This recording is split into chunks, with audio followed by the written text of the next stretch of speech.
নমস্কার বন্ধুরা, কেমন আছেন? আশা করি ভালো আছেন। আজ আমি অনুষ্ঠান বাড়ির মতো পুঁইশাকের মাছের মাথা দিয়ে পুঁইশাকের ছ্যাঁচড়া করে দেখাবো। অনুষ্ঠান বাড়ির মতো পুঁইশাকের ছ্যাঁচড়া করতে লাগছে পুঁইশাক, বটবুটি, আলু, কুমড়ো, পটল, গাজর। এতে কেউ ইচ্ছে করলে বেগুন, ঝিঙে এগুলোও দেওয়া যায়। মোটামুটি সব ধরনের সবজি দিয়ে এটা করা যায়। পুঁইশাকগুলোকে কেটে আমি ধুয়ে নিয়েছি, এবার একটু ভাপিয়ে নেব। আলুগুলো লম্বা লম্বা করে কেটেছি, কুমড়োও তাই, পটলও তাই লম্বা লম্বা করে কেটে নিয়েছি। বটবুটি, আমি বটবুটিটা একটু ভাপিয়ে নিয়েছি হালকা। নিয়ে নিয়েছি মাছের মাথা। মাছের মাথাগুলোকে ভালো করে পরিষ্কার করে ধুয়ে লবণ হলুদ মাখিয়ে নিয়েছি। আমি এটা কাতলা মাছের মাথা নিয়েছি। রুই মাছ, কাতলা মাছ সব মাছের মাথা দিয়েই করা যায়। সর্ষের তেল গরম করে মাথাগুলো আগে ভেজে নেব। মাথাগুলো ভাজা হয়ে গেছে, এরকমভাবেই ভেজে নিতে হবে। ভাজা হয়ে গেছে, ওই তেলের মধ্যে দিয়ে দিচ্ছি পটল, গাজর, আলু সব সবজি দিয়ে দিয়েছি। এবার সবজিগুলোকে একটু ভালো করে ভেজে নেব। এগুলো ভাজা ভাজা হয়ে গেছে, এবার দিয়ে দেবো কুমড়ো আর বটবটি। এবার সব সবজিকে আবার একটু ভেজে নেব। সবজিগুলো ভাজা হয়ে গেছে, এবার এগুলোকে তুলে নেব।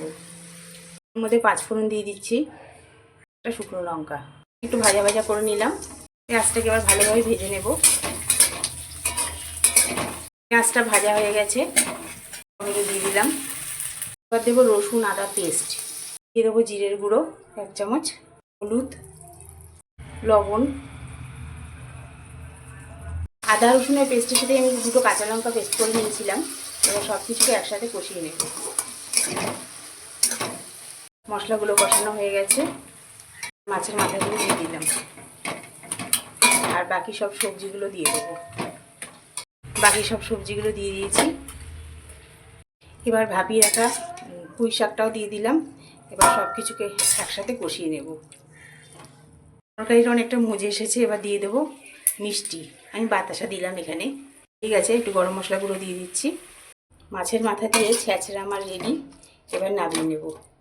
আর আমি কিন্তু এখানে 1 চামচ আটা দিয়েছিলাম।